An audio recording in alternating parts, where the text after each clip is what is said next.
लखनऊ को दिल्ली से रिमोट से चलाया जाना। आए दिन आप देखते हो कोई चिट्ठी लीक हो जा रही, अधिकारी से नाखुश है, कोई प्रमुख सचिव से नाखुश है, कोई डीएम से नाखुश है, तो बड़ा कॉमन हो गया। सरकार रिपीट होती है तो वहाँ पे इस तरह की चीजें आती भी रहती है। चिंता का विषय इसलिए थोड़ा सा है बीजेपी के लिए क्योंकि 2024 का नतीजा उनके फेवर में नहीं आया। पिछली बार तो राशन और सख्त शासन इसका नैरेटिव चल रहा था। 2019 में जब सर्जिकल स्ट्राइक हुई, देशभक्ति वाला नैरेटिव था, और 2024 में नैरेटिव पीडीए वाला आया और साथ ही संविधान बचाओ वाला जो नैरेटिव आया। तो हर चुनाव नया होता है, हर चुनाव का नया मुद्दा होता है। तो अधिकारी वर्सेस नेता ये चल रहा है यूपी में। ऐसी संभावना है कि योगी आदित्यनाथ वो तीसरी बार अगर 27 में जीत जाते हैं तो 29 में वो प्रधानमंत्री पद के बहुत बड़े दावेदार हो सकते हैं। नेचुरली वो 29 के लिए क्लेमेंट हो जाएंगे। और क्यों ना हो भाई, उत्तर प्रदेश में अगर कोई इंसान 3 बार लगातार जीतता है उसका कद तो बहुत बड़ा हो ही जाएगा। चाहे वो एक हिंदुत्ववादी नेता की छवि हो, स्ट्रॉन्ग लॉ एंड ऑर्डर का नैरेटिव जो गढ़ा गया हो। 2022 से 2027 तक अखिलेश यादव को किन चीजों में सुधार करने की आवश्यकता है? ये सिर्फ अखिलेश यादव को नहीं सुधार करने की आवश्यकता, सभी को सुधार करने की आवश्यकता है। अखिलेश यादव से जो 22 में मिस्टेक्स हो गई थी,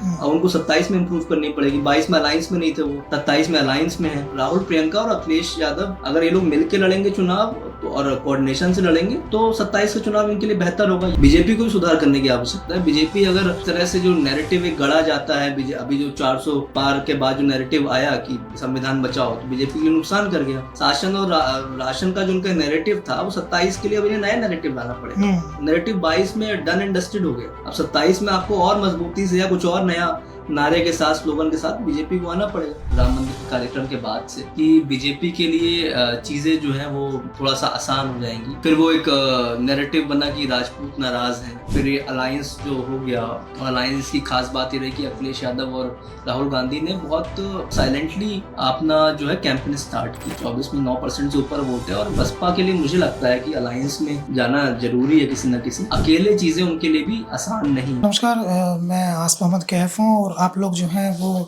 अक्सर हमसे बातचीत करते हुए पॉलिटिकल लोगों को तो देखते हैं, लेकिन आज हम आपकी बातचीत जो है कैसे जर्नलिस्ट से करा रहे हैं जिन्हें आप उत्तर प्रदेश में सबसे अच्छे ग्राउंड जर्नलिस्ट में से एक कह सकते हैं। ज़मीन पर उनकी बहुत पैनी नज़र रहती है। खासकर पॉलिटिकल जर्नलिस्ट का भी अपना एक ओरा होता है और हमारे साथ जो जर्नलिस्ट हैं वो राजनीतिक विश्लेषण लिखने के माहिर माने जाते हैं। पिछले कुछ सालों में उनके राजनीतिक विश्लेषण न केवल सही साबित हुए हैं बल्कि अपने खास अंदाज के लिए सराहे भी गए हैं। 2024 के लोकसभा चुनाव में मेरे साथ जो आपको दिखाई दे रहे हैं वो बेहद काबिल जर्नलिस्ट प्रशांत श्रीवास्तव के तमाम कयास लगभग सही साबित हुए और अब हम इनसे बातचीत करेंगे कि 2027 में अब उनकी कैलकुलेशन, उनका समीकरण, उनका गणित क्या कहता है। बहुत स्वागत है आपका प्रशांत जी। बहुत बहुत शुक्रिया आज जी, और कुछ ज्यादा ही तारीफ कर दी आपने। अभी कुछ दिन पहले हमने और आपने साथ में रिपोर्टिंग की थी 24 जब इलेक्शन चल रहा था लोकसभा का, और बल्कि मैं तो कहूँगा कि आपने ही पश्चिम यूपी को लेकर जो दिशा दी थी या जो एक समझाया था वो काफी कुछ हम लोगों ने जमीन पर भी देखा साथ में ही। तो उस तारीफ के हकदार आप इक्वली हैं। नहीं, वो हम दोनों साथ साथ चल रहे थे। हाँ, क्योंकि हम दोनों साथ साथ चल रहे थे तो इसलिए जो भी हमें दिखाई दे रहा था वो साथ साथ दिखाई दे रहा था। और एक अच्छे पत्रकार जो है वो उसको जमीन को पढ़ना आना चाहिए और माशाल्लाह से आपने भी जमीन को बखूबी पढ़ा था। नहीं अभी 27 में तो मुझे लगता है बहुत टाइम है, तो 24 ही है। तो अभी क्या चल रहा है उत्तर प्रदेश में, आपको क्या दिखाई दे रहा है? पहले तो ये देख लें हम कि आपके नजरिए से क्या सेंटिमेंट्स हैं पब्लिक के भारतीय जनता पार्टी की सरकार को लेकर के। देखिए 24 में जो नतीजे आए वो निश्चित तौर पे शॉकिंग थे बीजेपी के लिए, एनडीए के लिए उत्तर प्रदेश में। हालांकि जो लोग ग्राउंड पर थे उन्हें पहले चरण से ही लग रहा था कि चीज़ें उस तरह से नहीं है, और इस बात का मुझे अंदाज़ा तब हुआ जब मैंने लोकसभा कवरेज की जो एक तरीके से स्टार्टिंग की वो वेस्ट यूपी में फर्स्ट फेज के चुनाव के दौरान की। और इस दौरान मैं सहारनपुर से लेके सहारनपुर, मुजफ्फरनगर, नगीना, पीलीभीत, उधर की जितनी सीट्स हैं लगभग 15 सीटें हमने पहले 2 चरण की कवर की उस टाइम पे। और उस टाइम पे लगने लगा था कि चीज़ें जो एक नैरेटिव बना था जनवरी 2024 में, नैरेटिव ये चल रहा था खासतौर से जब से राम मंदिर के कार्यक्रम के बाद से कि बीजेपी के लिए चीज़ें जो हैं वो थोड़ा सा आसान हो जाएंगी। जनवरी 2024 में हम ये मान के चल रहे थे। लेकिन जैसे जैसे चुनाव आगे बढ़ा, जैसे चुनाव करीब आया यानी कि मार्च अप्रैल की तब तक आता रहा, फिर वो एक नैरेटिव बना कि राजपूत नाराज हैं। है ना, वो इस बार एक बड़ा तबका उनका जो है वो एंटी बीजेपी वोट कर सकता है। और उसके बाद फिर ये अलायंस जो हो गया, अलायंस की खास बात ये रही कि अखिलेश यादव और राहुल गांधी ने बहुत एक तरीके से बहुत शांति, इसे बहुत साइलेंटली, इसे बोला जाए कि बहुत साइलेंटली अपना जो है कैंपेन स्टार्ट किया, बहुत जोर शोर से नहीं किया। शुरुआत में तो धीमा था। अगर क्या नाम है बड़ी रैली शुरुआत में होती तो एक तरीके से कई बार होता है, हमने जैसे 17 में देखा, 19 में देखा, बहुत कई बार पश्चिम में आप एकदम से बहुत ढोल नगाड़े के साथ अगर अपना कैंपेन शुरू करेंगे तो उसका रिवर्स इफेक्ट भी हो सकता है, मतलब उसका उल्टा भी हो सकता है। कई बार आपको मतलब एक पोलराइजेशन होने के चांस रहते हैं। गाजियाबाद में एक प्रेस कॉन्फ्रेंस हुई, अखिलेश यादव और राहुल गांधी ने ज्वाइंट प्रेस कॉन्फ्रेंस की, वो एक तरीके से कैंपेन की शुरुआत हो गई। उसके बाद ना सहारनपुर में भी मेरे ख्याल से इस बार कोई रैली नहीं हुई इन लोग की ज्वाइंट रैली। कैराना में नहीं हुई, कैराना में कोई बड़ी रैली नहीं हुई। कैराना में तो लोग मान के चल रहे थे कैराना मुजफ्फरनगर में एक सीट पर होगी। तो ये स्ट्रेटेजी मुझे लग रहा है वर्क कर गई, क्योंकि उसके बाद बीजेपी को भी लगा कि शायद ये लोग इतने दम से इस बार लड़ रहे हैं कि नहीं लड़ रहे हैं, वो भी उस तरीके से समझ नहीं पा रहे थे कि वाकई पश्चिम को लेकर इतना सीरियस है अपोजिशन की नहीं है। और ये चीज कहीं ना कहीं जब राष्ट्रीय नेता या प्रदेश स्तर के नेता बहुत शामिल नहीं हुए शुरुआती कैंपेन में, तो चुनाव ये लोकल हो गया, लोकल फैक्टर हो गया। और लोकल जब कोई भी चुनाव हो जाता है तो लोकल कोई भी सरकार हो, लोकल फैक्टर जब इन्वॉल्व हो जाते हैं तो एंटी इनकम्बेंसी का असर लोकल फैक्टर्स, मतलब जो है एंटी इनकम्बेंसी में एक तरीके से कैंडिडेट के खिलाफ या जो भी चुनाव लड़ रहा हो या सिटिंग सांसद हो उससे खिलाफ चले जाते हैं, या अपनी जाति का प्रतिनिधित्व या जाति वर्चस्व, उसकी लड़ाई भी चल रही थी वहां पे पूरे पश्चिम यूपी में। हमने देखा पश्चिम यूपी से जो डेंट पड़ना शुरू हुआ वो आते आते मुझे लग रहा है पूर्वांचल तक जितना करीब ये आए, 7वें चरण तक आते आते और डेंट बढ़ गया। लेकिन मैं फिर ये कहूंगा कि सिर्फ लोकसभा के हर चुनाव अलग होता है, सिर्फ लोकसभा के नतीजे जरूरी नहीं 27 में विधानसभा के नतीजे भी तय करें यूपी में। उसके बाद भी विधानसभा चुनाव बीच में भी कई सारे हैं, हर विधानसभा चुनाव के अपने अलग नतीजे आएंगे। उसके बाद लोग अलग अलग तरह की बातें करेंगे। मान लीजिए सपोज बीजेपी 2-3 राज्य जीत जाती तो सब कहेंगे देखो बीजेपी ने तो वापसी कर ली, तो अभी थोड़ा बहुत जल्दबाजी है। हाँ, तो बहुत जल्दबाजी है, 27 के समीकरण अलग होंगे। लेकिन मुझे जो लग रहा है, जो मोटा मोटा लग रहा है कि अलायंस अगर बरकरार रहेगा तो चुनाव फिर से बाइपोलर होगा और लगभग बराबरी का चुनाव होगा। बसपा की क्या भूमिका रहेगी? बसपा वो तय करना है कि बसपा को अलायंस में जाना है कि नहीं जाना। 24 में तो अलायंस में आई नहीं, 27 उनका जो 6-7% वोट है वो रहेगा या वो भी इधर उधर? 9% से ऊपर उनका वोट है, 24 में 9% से ऊपर वोट है। और वोट उनका मुझे लग रहा है अभी भी है और बरकरार रहेगा। लेकिन अगर वोट बढ़ा नहीं, अभी बसपा के पास सिर्फ विधानसभा में 1 सीट है, अगर वोट ये बढ़ा नहीं और वो सीट में कन्वर्ट हुआ नहीं और ये किसी अलायंस में अगर नहीं गए तो फिर ये कैसे सर्वाइव करेंगे। सिर्फ बसपा के लिए मुझे लगता है कि अलायंस में जाना जरूरी है किसी न किसी। अकेले चीजें उनके लिए भी आसान नहीं, क्योंकि पॉलिटिक्स बहुत बदल गई है अब कि हमेशा ये मतलब अब तो हम लोग टेक्नोलॉजी के दौर में है और आप टेक्नोलॉजी से दूर नहीं भाग सकते।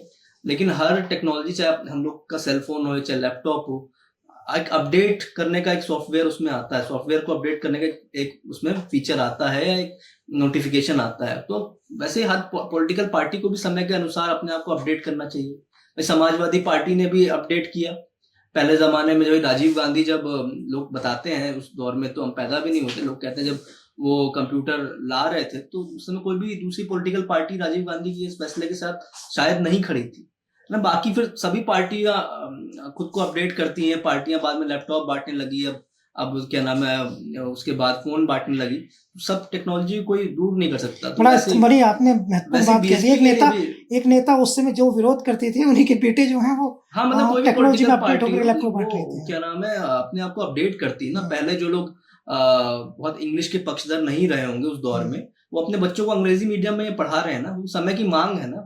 इसीलिए तो अब तो बीएसपी को भी खुद को अपडेट मुझे लगता है करने की जरूरत है। और बीएसपी का वोट बैंक अभी मतलब 9.5% से ऊपर है। ऐसा नहीं कि जीरो हो गया, ऐसा नहीं खत्म हो गया। बीएसपी अगर आज भी किसी अलायंस के साथ जुड़ जाए तो बीएसपी एक इंपॉर्टेंट फैक्टर आज भी निभा सकती है। अगर आकाश आनंद को उत्तर प्रदेश में फ्री हैंड दिया जाए तो मुझे लगता है बीएसपी के पास अभी भी कुछ ना कुछ करने को है। अगर वो बहुत सीटें अगर ना जीत पाए, लेकिन डेंट अभी भी कर सकती है। लेकिन मैं इस बात को लेकर बहुत श्योर नहीं हूँ कि कितना फ्री हैंड उनके पास है या कितनी उनको ताकत दी गई है। उनमें पोटेंशियल है, उनकी स्पीचेस हमने देखी, और लेकिन उनको बीच में रोक दिया गया, लोकसभा कैंपेन के बीच में उनको रोक दिया गया। इससे तो मोमेंटम पे तो फर्क पड़ा ना। बिल्कुल फर्क पड़ा। और टिकट बांटने की कितनी आजादी है उनके पास, ये भी एक वो फैक्टर है। तो अगर उनको नेतृत्व करने का मौका यूपी में दिया जाए, मुझे लगता है बीएसपी थोड़ा सा आगे बढ़ सकती है, लेकिन उसको अलायंस आज की स्थिति में करना ही पड़ेगा किसी न किसी पार्टी के साथ। परफॉर्मेंस की बात कर लें तो जयंत चौधरी जो है उनका भी चूंकि 2027 में, ये अच्छा एक डिस्कशन है, 2027 में उनका भी सिनेरियो बिल्कुल बदला हुआ है।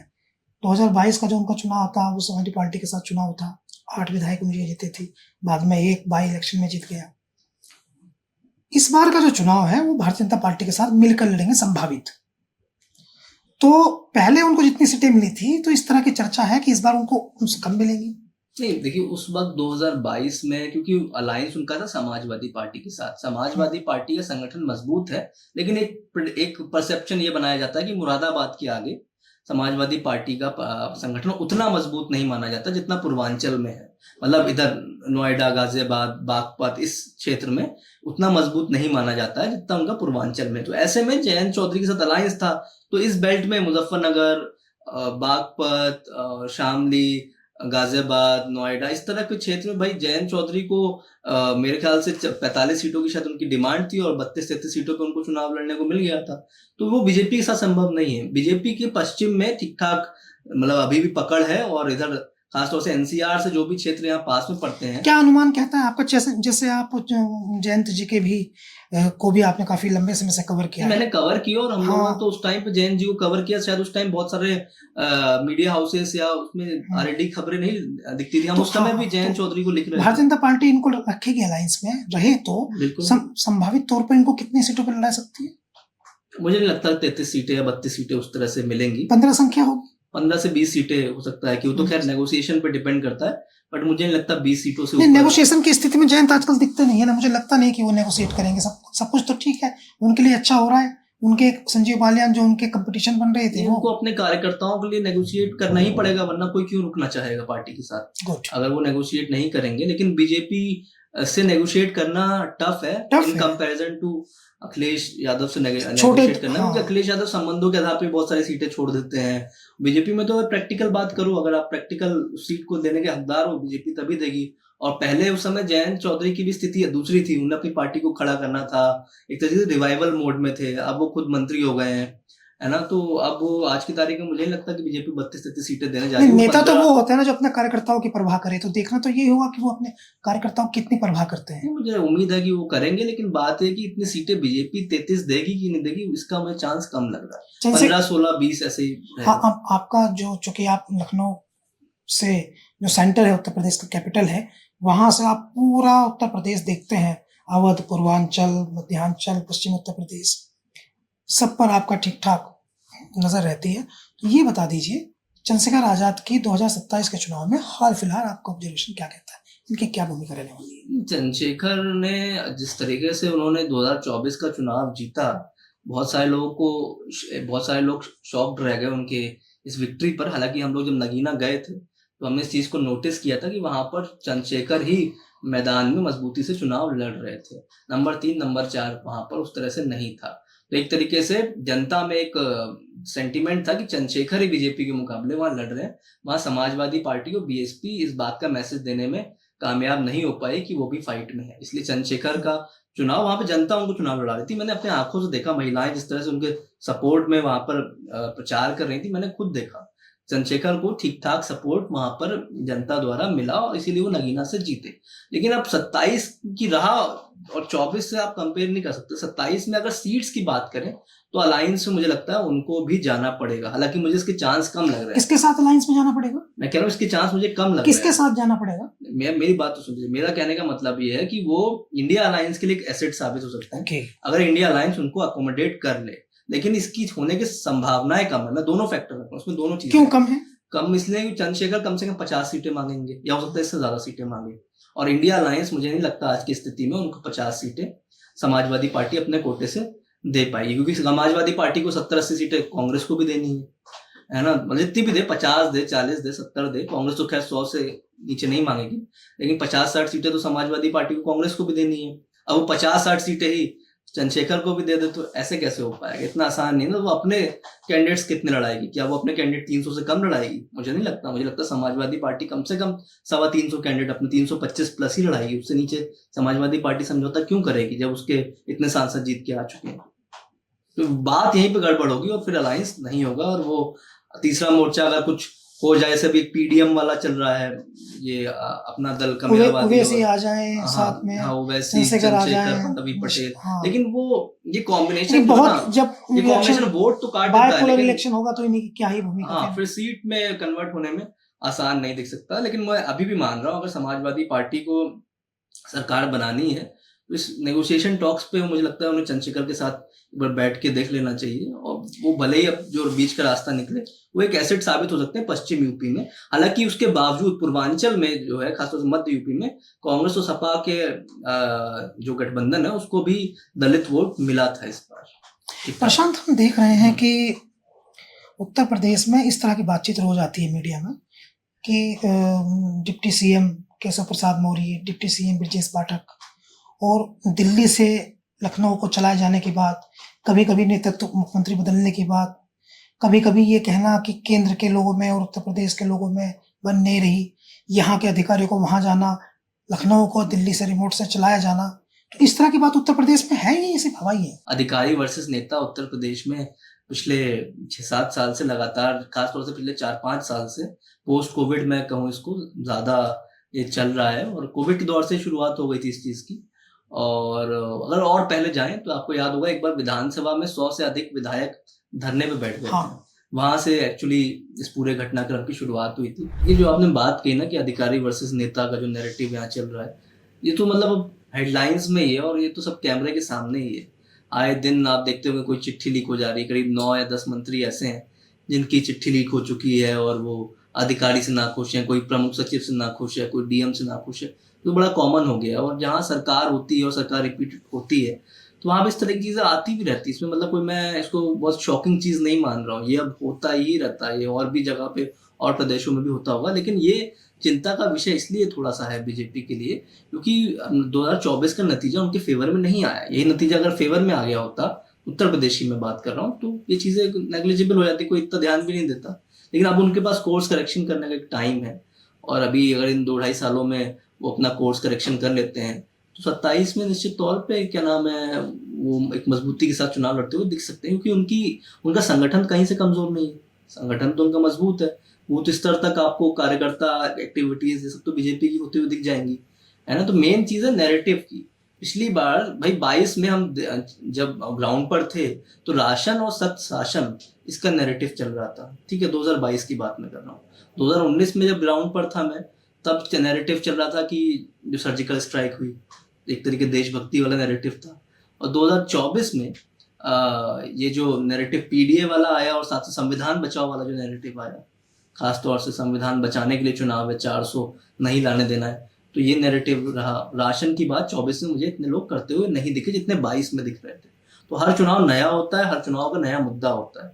तो अधिकारी वर्सेस नेता ये चल रहा है यूपी में, तो मतलब कोई हिडन सीक्रेट नहीं है, कोई ऐसी कोई छुपी हुई बात नहीं है। ये अधिकारी वर्सेस नेता में एक नई चीज है प्रशांत जी। हाँ। और वो नई चीज ये है कि केंद्र का अधिकारी वर्सेस यूपी का नेता, ये थोड़ी अलग चीज है। इससे पहले भी ऐसा होता आया है कि अधिकारी चूंकि यूपी का ही है, नेता भी यूपी का ही है, पहले से विभिन्न सरकारों में ही होता आया है। लेकिन इस बार जो नई बात है वो ये है कि अधिकारी केंद्र का भेजा हुआ, केंद्र के भेजे हुए अधिकारी वहां चुनाव लड़ा करके मिनिस्टर ही बने ना। अभी हाल के दिनों में आप देख रहे होंगे AK शर्मा जो आप रिटायर्ड ऊर्जा मंत्री हैं, आजकल वो खुलेआम चैलेंज दे रहे हैं कि मेरी नहीं मान रही, खुलेआम चैलेंज दे रहे हैं कि मेरी नहीं मान रही है। तो असीम अरुण, उनको आप दूसरे देखिए, राजेश्वर सिंह, उनको आप तीसरे रूप में देखिए। तो ये एक सिनेरियो है। इसके साथ साथ एक और सिनेरियो है कि उत्तर प्रदेश में एक ये भी बात है, ये सवाल है महत्वपूर्ण कि उत्तर प्रदेश में ये भी बात है कि क्या कोई ऐसी संभावना है कि योगी आदित्यनाथ जो उत्तर प्रदेश के चीफ मिनिस्टर हैं, वो तीसरी बार अगर 27 में जीत जाते हैं तो 29 में वो प्रधानमंत्री पद के बहुत बड़े दावेदार हो सकते हैं। तो नेचुरल सी बात है इसमें, नेचुरल सी बात है। तो इससे क्या सेंटर में जो प्रधानमंत्री बनने के सपने देख रहे हैं सेकंड अप टू, उनको तकलीफ हो सकती है? इसमें अब हम लोग इसमें कैसे बताएं कि क्या तकलीफ किसको हो सकती है, तो बीजेपी की इंटरनल इशू है। लेकिन हाँ, मतलब ये पॉलिटिक्स में कयास लगाए जाते हैं। जो बात आप इशारा करना चाह रहे हैं, इस बात को लेकर चर्चाएं बड़ी आम है कि अगर योगी आदित्यनाथ तीसरी बार सीएम लगातार बनते हैं तो नेचुरली वो 29 के लिए क्लेमेंट हो जाएंगे। और क्यों ना हो भाई, उत्तर प्रदेश में अगर कोई इंसान 3 बार लगातार जीतता है तो उसका कद तो बहुत बड़ा हो ही जाएगा। और योगी आदित्यनाथ का लॉ एंड ऑर्डर का नैरेटिव जो है उसका 2022 में असर दिखा भी था। अब बहुत से लोग इत्तेफाक रख सकते हैं, बहुत से लोग मतलब होता है ना कि वेदर समवन लाइक्स हिम और dislikes him but you can't ignore him, तो वो चीज योगी आदित्यनाथ के ऊपर लागू होती है। तो 2022 में 2027 में आपको का नजरिया क्या कहता है कि 2022 की तुलना में योगी आदित्यनाथ की छवि अब तक मजबूत हुई है उत्तर प्रदेश में या कमजोर हुई है? देखिए, हम और आप इस पे कौन होते हैं कहने वाले, तो जनता तय करती, परिणाम तय करते हैं। हम और आप सिर्फ यहाँ बैठ के अपना एक व्यू दे देते हैं कि हमने ये सुना वो सुना, हम गए तो हमने ये सुना। हम इसको एक लाइन में डिफाइन नहीं कर सकते कि मजबूत हुई कि कमजोर हुई है। नतीजे आने के बाद ही इस चीज को डिफाइन कर सकते हैं, क्योंकि हम और आप सिंगल वोटर जनता में जाकर के बातचीत करते हैं, समझते हैं, जनता के जमीन को बीच में जो पढ़ते हैं, तो आपको मैं क्या गया दिखाई हूँ, दे रहा है? तो मुझे 24 के नतीजों में योगी की छवि कमजोर हुई है, इसका नतीजा नहीं है ये। 24 का जो नतीजा है वो संविधान बचाओ का जो एक नैरेटिव चला ना, इन लोगों ने जो 400 पार का जो नारा दे दिया ना, वो नुकसानदायक ज्यादा मुझे यहाँ पर दिखता है 24 के नतीजों में। ना कि ये कि योगी की छवि कमजोर हो गई या ऐसा हो गया वैसा हो गया। जो उन्हें नापसंद करते थे वो पहले भी नापसंद करते हैं, जो उन्हें पसंद करते हैं उनके अपने कारण है। चाहे वो एक हिंदुत्ववादी नेता की छवि हो, चाहे लॉ एंड ऑर्डर का, स्ट्रॉन्ग लॉ एंड ऑर्डर का नैरेटिव जो गढ़ा गया हो, तो वो उनका वो बरकरार है, वैसे का वैसा ही है। चुनाव जब हो रहा है, चुनाव अब धर्म पर जाने के बजाय चुनाव जाति पर चला गया। जब जाति पर चुनाव चला जाएगा तो कहीं ना कहीं बीजेपी के लिए थोड़े से इक्वेशंस बैठाने, सोशल इंजीनियरिंग करनी थोड़ा टफ हो जाती है। ऐसे में बीजेपी को दिल्ली को और बीजेपी की लखनऊ मतलब यूपी और केंद्र को साथ में काम करना पड़ेगा। अगर वो दोनों यूनिट्स में कॉम्बिनेशन साथ में, वो एक तरीके से कोऑर्डिनेशन साथ में दिखेगा तो फिर बीजेपी के लिए पॉजिटिव है। अगर क्या नाम वो कोऑर्डिनेशन मिसिंग रहा, कार्यकर्ताओं की सुनी नहीं जा रही, ऐसी तरह की खबरें आम होती जा रही हैं जो हो रही हैं वो और बढ़ती गई, तो बीजेपी के लिए टफ है। और साथ ही साथ अगर विपक्ष की यूनिटी बनी रही, कैंपेन बड़े प्लान वे में हुआ, प्रियंका गांधी की एक्टिविटी यूपी में बढ़ाई गई कांग्रेस द्वारा और समाजवादी पार्टी की तरफ से भी, दोनों तरफ से भी सपोर्ट मिला, तो विपक्ष आपको मजबूत यहाँ पे लड़ता हुआ दिखेगा चुनाव। देखिए, आप जब प्रशांत जो है वो इतनी अगर मगर कर देते हैं कि सीधी बात जो है वो पोशीदा हो जाती है। नहीं, मैं आपको रोक भी रहा हूँ इस बात की, क्योंकि क्या होता है ना, हम लोग एक सैंपल पे हम लोग काम करते हैं। हम लोग जाते हैं ग्राउंड पे, तो हम लोग एक, अगर किसी विधानसभा की आबादी वहां पर अगर 4 लाख वोटर है, 3 लाख वोटर है, हम लोग 40 से 50 लोगों से बात करते हैं, उन्हीं 50 या 100 लोगों के आधार पर अपना व्यू पॉइंट बता देते हैं। तो हम ये कैसे कह दें कि किसी नेता की छवि कमजोर हो गई है या किसी नेता की छवि मजबूत हो गई है, वो नतीजे ही बताते हैं ना। हम एक अंदाजा लगा सकते हैं कि हाँ, थोड़ा सा लोग जो है वो अब इसकी बात नहीं कर रहे, उसकी बात है। जैसे मैंने कहा, राशन और शासन की बात 22 में करी लोगों ने, 24 में नहीं करी। भाई, मेरा कहने का मतलब है कि चुनाव मुद्दे पे होते हैं, व्यक्ति पे चुनाव होते हैं। 14 का चुनाव व्यक्ति पर गया था, पूरा मुद्दे पीछे रह गए थे, लेकिन अब तो व्यक्ति ये भी चुनाव बता नहीं जा दीजिए रहा कि है। 2022 से 2027 तक अखिलेश यादव को किन चीजों में सुधार करने की आवश्यकता है? ये सिर्फ अखिलेश यादव को नहीं सुधार करने की आवश्यकता है, सभी को सुधार करने की आवश्यकता है। बीजेपी को भी सुधार करने की आवश्यकता है। बीजेपी अगर इस तरह से जो नैरेटिव एक गढ़ा जाता है, अभी जो 400 पार के बाद जो नैरेटिव आया कि संविधान बचाओ, तो बीजेपी के लिए नुकसान कर गया। अब जो नैरेटिव जो आ रहा है कि अधिकारी जो हमारा नेता कंपेरिजन 22 टू 27 है, मैं उसी पे आ रहा हूँ, आप 24 पर हैं। मैं 22 से 27 में ही आ रहा हूँ। 22 में शासन और राशन का जो उनका नैरेटिव था, वो 27 के लिए अब इन्हें नया नैरेटिव लाना पड़ेगा। नैरेटिव 22 में डन एंड डस्टेड हो गया। अब 27 में आपको और मजबूती से या कुछ और नया नारे के साथ, स्लोगन के साथ बीजेपी को आना पड़ेगा। उसी तरह अखिलेश यादव से जो 22 में मिस्टेक्स हो गई थी, अब उनको 27 में इंप्रूव करनी पड़ेगी। 22 में अलायंस में नहीं थे वो, 27 में अलायंस में है। आप कांग्रेस भले ही उसका बहुत बड़ा वोट बैंक ना हो, लेकिन एक इकोसिस्टम, एक नैरेटिव, और एक तरीके से कहा जाए तो कांग्रेस के पास एक स्टार प्रचारक राहुल और प्रियंका गांधी के रूप में, खासतौर से प्रियंका गांधी का नाम इसलिए लूंगा क्योंकि उत्तर प्रदेश में वो एक्टिव भी रह चुकी है। और राहुल गांधी की छवि में सुधार, एक तरीके से एक परसेप्शन बना है कि भारत जोड़ो के बाद से उन्होंने अपनी इमेज उनकी काफी जनता के बीच में, खासतौर से गरीब तबके के बीच में बढ़ी है। तो अगर उन दोनों का, राहुल प्रियंका और अखिलेश यादव, अगर ये लोग मिलकर लड़ेंगे चुनाव तो, और कोऑर्डिनेशन से लड़ेंगे, तो 27 का चुनाव इनके लिए बेहतर होगा। यही 22 और 27 में फर्क है।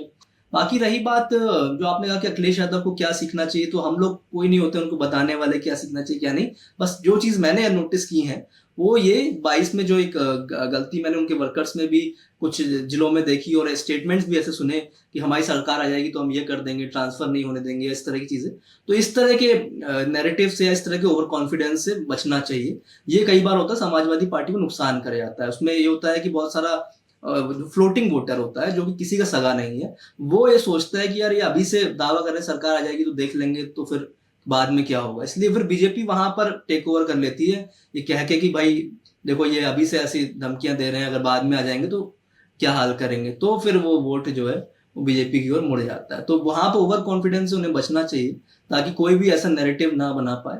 यही एक मुझे लगता है कि जो हमने ग्राउंड पर जो रिसर्च वर्क किया है उसमें हमने पाया कि अगर ये चीज 22 में मिसिंग नहीं होती, क्योंकि 22 में बहुत सारे लोग ये मानने लग गए थे, खासतौर से समाजवादी विचारधारा के समाजवादी पार्टी की सरकार हमारी आ रही है, जब तक रिजल्ट घोषित ना आ जाए सरकार नहीं आती है।